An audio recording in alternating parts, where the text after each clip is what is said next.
ব্যবসা আমরা প্রত্যেকেই করব এটা মনে করি, এবং সবচেয়ে বড় কথা ব্যবসা করতে গিয়ে আমাদের প্রথমেই মনে হয় যে প্রচুর ক্যাপিটাল ছাড়া ব্যবসা করা সম্ভব না, এবং আমরা এই সব ভাবনা চিন্তা করেই না ব্যবসা থেকে পিছিয়ে আসি। যে কোথায় যাই, কোনো একটা মাল্টি ন্যাশনাল কোম্পানিতে জব খুঁজি, অথবা এই যে আশেপাশে গজিয়ে ওঠা মাইক্রো ফাইন্যান্স, তাতে ঢুকে একদম ব্যাস জীবন নাজেহাল। ঠিক 5-10 বছর কাটিয়ে ফেললাম কষ্টে মষ্টে, তারপর বাড়ি ফিরে এসে কোনো না কোনো একটা জায়গায় ব্যবসা করতে হবে, না হলে চাষবাস, না হলে রাজমিস্ত্রি লেবার, অপশন তো আছেই। কিন্তু আমাদের হাতের সামনে যে সুযোগগুলো রয়েছে সেগুলো আমরা কেউ হাত দিয়ে দেখি না। আপনাদের চলার পথের বন্ধু আমি সৌমেন চলে এসেছি আপনাদের মানি ম্যানেজমেন্টের অনেক বিজনেস আইডিয়া নিয়ে, এবং আমরা চেষ্টা করছি যাতে করে আমাদের ভারতবর্ষ তথা পার্শ্ববর্তী যে সমস্ত দেশে বেকার ভাই বোনেরা আছে তারা যেন ভবিষ্যতে একটা ইনকাম তৈরি করতে পারে, তারা যেন বিদেশে পড়ে না থাকে। আমরা চাইছি তারা যেন কারো পায়ের জুতোর তলায় পড়ে না থাকে, যেন তারা স্বাবলম্বী হতে পারে, স্বনির্ভর হতে পারে। ব্যবসায় হচ্ছে একমাত্র সেই পথ যেখানে আপনি নিজেই নিজের মালিক। আজকে আমরা এমন কিছু বিজনেস আইডিয়া বলবো আপনি কল্পনা করতে পারছেন না, যেগুলো মাত্র মাত্র মাত্র 500 টাকা দিয়ে করা যায়। 500 টাকা কার না পকেট আছে আপনি বলুন কি? বর্তমানে আপনার বাড়িতে যদি রাজমিস্ত্রি যায় তার লেবার চার্জ হচ্ছে 500 টাকা। মাঠে যে লোকটা ধান কাটছে বা সবজি খেতে সবজি চাষ করছে তারও লেবার চার্জ 500 টাকা। তাহলে 500 টাকার ভ্যালু আছে? হ্যাঁ, এই 500 টাকা দিয়েই আপনি ইনকাম করবেন যদি আপনি চান। তাই বন্ধুরা, বেশি দেরি না করে, স্কিপ না করে পুরো ভিডিওটা দেখুন। আপনি এমন কিছু চমকপ্রদ ব্যবসার আইডিয়া পাবেন যা আপনি কল্পনা করতে পারছেন না, এবং এই ব্যবসার আইডিয়াগুলো পাওয়ার পর আপনার মনে হবে যে এই সব ব্যবসায় তো আমার বাড়ির আশেপাশে রয়েছে, তাহলে আমি কেন এত হাতে বেড়াচ্ছিলাম, কেন এত পয়সার জন্য ব্যাংকের পিছনে ছুটছিলাম, কেন জমি বাড়ি বিক্রি করছিলাম যে আমাকে ব্যবসা করতে হবে বলে। মাত্র 500 টাকা দিয়ে আপনি ব্যবসা শুরু করতে পারবেন। তাহলে আপনি কেন করবেন না ব্যবসা? অবশ্যই করবেন ব্যবসা। এবং আপনাকে আজকে আমরা এমন কয়েকটি ব্যবসার টিপস দেবো যেগুলো মাত্র 500 টাকা দিয়ে শুরু করা যায়। কে না চায় এই বিজ্ঞাপনের আলোয় পা রাখতে? বাংলায় একটা কথা আছে জানবে, বিজ্ঞাপনে মুখ ঢেকে যায়। একদম চরম বাস্তব ঘটনা। বিজ্ঞাপন হচ্ছে এমন একটা জিনিস, যদি সেটা আপনি ঠিকঠাক মতো প্রেজেন্ট করতে পারেন তাহলে আপনার মাটি ও সোনার দামে বিক্রি হবে, যদি আপনি ঠিকঠাক অ্যাডভার্টাইজমেন্ট করতে পারেন। এমন একটা জমাকপড় ব্যবসা বলবো, সেটা হচ্ছে ভিজিটিং কার্ড। আপনার আশেপাশে প্রচুর অফিস আদালত প্রচুর রয়েছে, প্রচুর বড় বড় দোকানদার রয়েছে যারা ভিজিটিং কার্ড চাই। সিম্পল, আপনি কোনো খরচা নেই, জাস্ট একটু কাগজ, সেটাও দরকার নেই আপনার। আপনার ফোনটা রয়েছে তো, ফোনটাই আপনার প্রধান অস্ত্র হবে। ফোনে আপনি একটা ক্যানভা ইনস্টল করে ফেলুন, ব্যাস ক্যানভা দিয়ে ডিজাইন নিজে তৈরি করুন। আপনি ইউটিউবে যান, প্রচুর ভিডিও পেয়ে যাবেন ক্যানভাতে কিভাবে কি কাজ করা হয়, টোটাল সিস্টেমটা আপনি ওখানে জানতে পারবেন। ব্যাস ওখান থেকে দেখে আপনি শিখে নিন। ক্যানভা টিউটোরিয়ালে চলে যান, সেখান থেকে ভিডিও দেখুন, আপনি নিজে ট্রাই করুন। আস্তে আস্তে একদিন ভুল হবে, 2 দিন ভুল হবে, 4 দিনের দিন আপনি শিখে যাবেন। আর একবার শিখে গেলে আপনার লাখ লাখ টাকা ওখান থেকে ইনকাম করতে পারবেন। ইনভেস্ট কিন্তু কিচ্ছু নেই আপনার। আপনার যে ক্যানভা সেটা টোটালি ফ্রি। তাহলে আপনার যে অ্যান্ড্রয়েড ফোনটা আছে সেটা থেকে আপনি ইনকাম বার করতে পারেন। এবং আপনি যে ভিজিটিং কার্ডের অর্ডারগুলো নেবেন, সেই ভিজিটিং কার্ডগুলোর অর্ডারগুলো নিয়ে আপনি তাদের স্যাম্পলগুলো পাঠিয়ে দিলেন, তাদের মেল করে হোক, হোয়াটসঅ্যাপে হোক, তাদের সচক্ষে হোক, গিয়ে দেখিয়ে আসলেন। তারপর সেই কার্ডটা আপনি প্রেস থেকে বার করে নিন, প্রেস থেকে প্রিন্ট আউট করে নিন, হয়ে গেল আপনার। তাহলে তার পয়সা দিয়ে আপনি জাস্ট এডিটিংটা নিজের ফোনে করছেন, গিয়ে প্রেসওয়ালাকে কিছু পয়সা দিচ্ছেন, সেই অর্ডারটা সেও বানিয়ে দিচ্ছে আপনাকে, এবার কি আপনি কাস্টমারকে ডেলিভারি দিচ্ছেন। প্রফিটটা ভেবে দেখুন একবার, কটা খরচা হচ্ছে আপনার? ভেবেছেন কখনো? ভাবেননি। কারণ আপনার মনে হয় ফোনটা শুধু গেম খেলার অস্ত্র, ফোনটা শুধু গার্লফ্রেন্ডকে ফোন করার অস্ত্র, ফোনটা মানে ফেসবুক ইউটিউব এই করবে, আর কিচ্ছু নেই। ফোনটাও আপনার ইনকামের প্রধান অস্ত্র হতে পারে যদি আপনি ব্যবহার করা যান। বিজনেস আইডিয়াটা বলবো, সেটা হচ্ছে সলতের বিজনেস। আপনি নিশ্চয় জানেন, সন্ধে দেওয়ার সময় বা মন্দিরে যান, যেখানেই যান আপনি দেখেছেন নিশ্চয় প্রতিদিন বাড়িতে সন্ধে দেওয়া হয়। আপনার বাড়িতে সন্ধে দেওয়ার সময় আপনি নিশ্চয় দেখতে পান যে সেখানে একটা করে প্রদীপ জ্বালানো হয়, তাতে একটা সলতে থাকে। সেই যে সলতেটা যেটা পাওয়া যায়, কত দাম ভেবেছেন একবারও? আপনি যদি সলতের ব্যবসাটা শুরু করেন, কত ইনভেস্ট? একবার নিজেকে প্রশ্ন করুন যে এই ব্যবসাটা আপনার এখানে কেমন চলছে। এবং এই সলতেটা হচ্ছে সারা দিন 24 ঘন্টা, এমনকি 365 দিন সমানে বিক্রি হবে আপনার। আপনি নিজেই দেখুন না, আপনার নিজের বাড়িতে খেয়াল করুন। আপনাকে দুটো জিনিস মাথায় রাখতেই হবে সব সময়ের জন্য। আপনি যখন কম ইনভেস্ট করছেন তাহলে পরিশ্রম আপনাকে দিতেই হবে। আপনি ইনভেস্ট কম করবেন, আপনার কাছে পয়সা নেই, তাহলে পরিশ্রম তো আপনাকে স্বাভাবিক করতে হবে।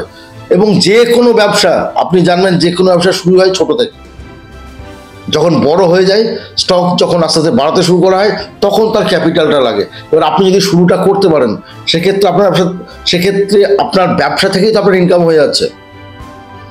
এরপরে যে ব্যবসাটা বলবো, সেটা আপনার আশেপাশে প্রচুর জায়গায় দেখতে পাবেন অ্যাভেলেবল। আপনার মনে হবে যে কি ব্যবসাটা আপনার কেন করিনি এতদিন। আপনার নিজের মনে প্রশ্নটা আসবে, সেটা হচ্ছে কাগজের ব্যাগ।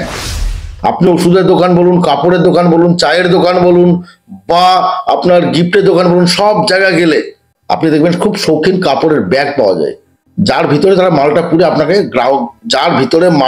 গ্রাহকদেরকে তারা ডেলিভারি করে। তো আপনার কি মনে হয় এই ব্যাগটা করতে খুব খরচা?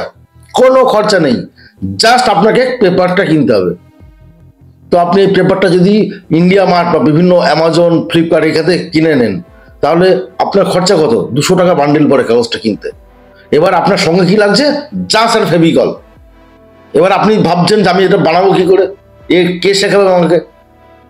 শেখানোর কোনো ব্যাপার নেই। ইউটিউবে প্রচুর এই ধরনের ভিডিও রয়েছে, আপনি নিজে যদি মন দিয়ে দেখেন এবং যদি আপনার শেখার ইচ্ছা থাকে, তাহলে আপনি ওইটা দেখে শিখে নিতে পারবেন। তাহলে আপনার খরচা ক টাকা হলো? ওই যে রোলসটা কিনলেন 200 টাকা দিয়ে, আর একটা ফেভিকল, ব্যাস আপনি ঘরে বসেই ব্যাগটা বানিয়ে ফেলুন, তারপর ডেলিভারি করে দিন। এবার আপনার মাথায় আসবে সেই কাগজটা কি করে পাবো আমি? আপনি অনলাইনে ইন্ডিয়া মার্টে গেলেই পেপার ব্যাগস মেটেরিয়ালস এই কথাটা যদি লেখেন আপনি, তাহলেই দেখবেন পেপার ব্যাগে যা যা জিনিসপত্র লাগে, সে পেপার থেকে শুরু করে সমস্ত কিছু ওখানে দিয়ে দেবে। আপনার লাগছে পেপার, তাহলে আপনার অন্য কিছু নেওয়ার দরকার নেই। আর ফেভিকল আপনার লোকাল মার্কেটে পেয়ে যাচ্ছেন, তাহলে কত খরচা হচ্ছে আপনার? ভাবছেন এগুলো মাথায়? আপনি ভাবছেন না, আপনি ভাবছেন আমার কাছে কোটি কোটি টাকা না হলে কি করে ব্যবসা করব, আমার বাবার পয়সা নেই, আমার দ্বারা ব্যবসা করা যাবে না, আমাকে বিদেশে গিয়ে কোনো রাজমিস্ত্রির কাজ করতে হবে, না হলে বিদেশে কোথাও গিয়ে আমাকে পড়ে থাকতে হবে, না হলে প্রাইভেট কোনো কোম্পানিতে বা মাইক্রো ফাইন্যান্স কোম্পানিতে গিয়ে ডুব মেরে বসে থাকবো। না, এভাবে জীবন যায় না, জীবনের জন্য লড়তে হয়। তাহলে আপনি যদি ব্যবসা করতে চান, তাহলে ছোট থেকেই শুরু করুন। আজকে যদি আপনি 200 টাকার পেপার নিয়ে শুরু করেন, দেখবেন 5 বছর পর সেটা 2 লাখ টাকার পেপার নিয়ে আপনি ব্যবসা শুরু করতে পারবেন। এরপরে যে ব্যবসাটা আপনাকে বলবো আমি, সেটা হচ্ছে ধূপকাঠির ব্যবসা। আপনার মনে হতে পারে যে ধূপকাঠি কে নেবে? আপনি দেখুন না, আপনার পাড়ার মহল্লায় যেখানে যাবেন, মন্দির, মসজিদ, গির্জা যেখানে যাবেন, ধূপকাঠি প্রতিদিন ইউজেস হয় এবং ধূপকাঠি কেনেন এমন মানুষের সংখ্যা খুব কম। এবার আপনার মনে প্রশ্ন হতে পারে, ধূপকাঠি পাবো কোথায়? আমি হাতে বানাবো? পারছেন না। আপনার কিছু দরকার, আপনি রেডিমেড ধূপকাঠি অনলাইনে পেয়ে যাবেন, যারা লুজ ধূপকাঠি বিক্রি করে থাকে। তাহলে সেখান থেকে আপনি সেটা নিয়ে নিচ্ছেন। সবচাইতে বড় অ্যাপস হচ্ছে ইন্ডিয়া মার্ট। এখানে আপনি ক্লিক করলেই এমন কোনো জিনিস নেই যার রেডিমেড পাওয়া যায় না, এবং খুব কম দামে পাওয়া যায়, যার থেকে পাইকারি আপনি আরামসে ব্যবসা করতে পারবেন। তাহলে এই ধরনের অ্যাপসের মাধ্যমে যদি আপনি পাইকারি ধূপকাঠিটা লুজ নিয়ে নেন এবং তারপর যদি একটা নিজে প্যাকিং করেন, তাহলে ভাবুন তো একবার প্রফিটটা কেমন আসছে। আপনাকে বিদেশে যেতে হবে না, প্রথম আপনি জাস্ট আপনার পাড়ায় যে দোকানগুলো আছে সেইখানে শুরু করুন দেওয়া। অল্প অল্প করে শুরু করুন, 200-500টা দোকানে দিন, তারপর ডেলিভারি করুন, অথবা মন্দিরের সামনে গিয়ে নিজে স্টল করে বসুন, দেখুন আস্তে আস্তে সেলটা বাড়ুক। সেলটা বাড়লেই দেখবেন আপনার তখন ব্যবসা করতে আরো বড় ইচ্ছা হবে।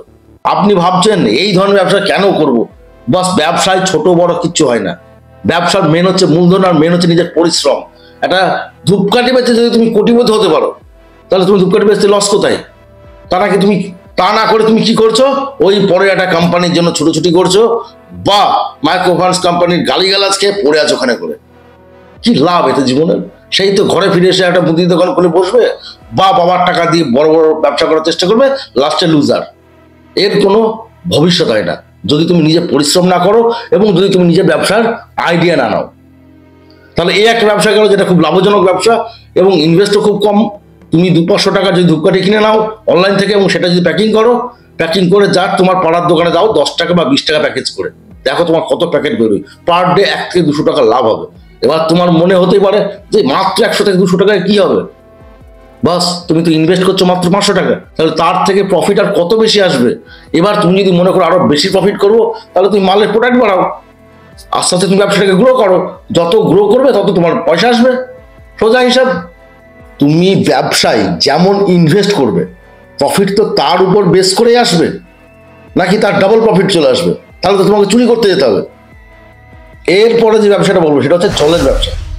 তোমার মনে প্রশ্ন আসছে, জলের ব্যবসাতে এখন পাড়া, গ্রামে, শহরে সব জায়গায় ছড়িয়ে গেছে, কেন চলবে? তোমার কি মনে হচ্ছে নতুন করে কি তৈরি হচ্ছে না? অবশ্যই হচ্ছে, কারণ জনসংখ্যা দিনকে দিন বাড়ছে। মানুষ যত বাড়বে তার চাহিদা তত বাড়বে। এখন প্রত্যেকে কেনা জল খাওয়াটাই পছন্দ করে। আর তুমি যদি তোমার পাড়ায় যেখানে জল বিক্রি করা হয় দামে করে, তুমি সেখান থেকে যদি জলটা কালেক্ট করে নাও, দিয়ে তুমি নিজে বোতলে প্যাকিং করো, সেটাকে অনেক পাওয়া যায়, দেখবে বোতল প্যাকিং সব কিনতে পাওয়া যায়। রেডিমেড বোতল নিয়ে এসে সেগুলো প্যাকিং করলে, প্যাকিং করে সিল করে সেটা রেডি করে তারপর তুমি যদি মার্কেটে সেল করো, প্রফিটটা কেমন? প্রত্যেকটা বোতলে যদি 1 থেকে 2 টাকা করে প্রফিট থাকে তোমার, হিসেব করো, পার ডে যদি 200টা বোতল বিক্রি করতে পারো, তাহলে ক টাকা প্রফিট হচ্ছে তোমার? তোমার আজকে এই কাজটাকে ছোট মনে হচ্ছে, কিন্তু যখন এই 200 বোতলটাই 2 লাখ বোতলে পরিণত হবে, তখন তুমি বুঝতে পারবে ইউ আর এ মিলেনিয়ার। আর মিলেনিয়ার হতে গেলে সকল সময় ছোট থেকে শুরু করতে হয়। তোমাকে অনেকে বলবে, দেখো এসব ফালতু বকবাস, কোনো শুনে লাভ নেই। দেখো সেও হয়তো মনে মনে প্ল্যান করছে যে এটা আমাকে করতে হবে, বা তারও মাথায় একটা কোনো বিজনেস প্ল্যান নিয়ে বসে আছে, সেও টেনশনে বসে আছে যে সে প্ল্যানটা সাকসেস করতে পারবে তো। কারণ সেও জানে যে বিজনেস হচ্ছে একমাত্র পথ যেটা তোমাকে মিলেনিয়ারের পথে টেনে নিয়ে যেতে পারে। কোনো সার্ভিসম্যান আজ পর্যন্ত মিলেনিয়ারের জায়গায় যেতে পারেনি।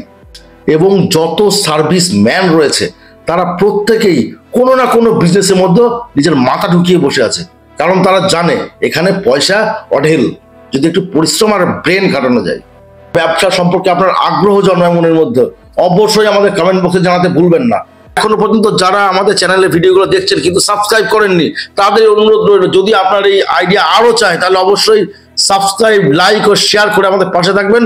আমরা আপনাদের সাপোর্ট পেলেই অবশ্যই আরো নতুন নতুন বিজনেস আইডিয়া দেশের বিভিন্ন প্রান্ত থেকে জোগাড় করে নেবো আপনাদের জন্য, যাতে আমাদের সমাজ আরো এগিয়ে চলে, যাতে আমাদের ভারতবর্ষ আরো এগিয়ে যায়।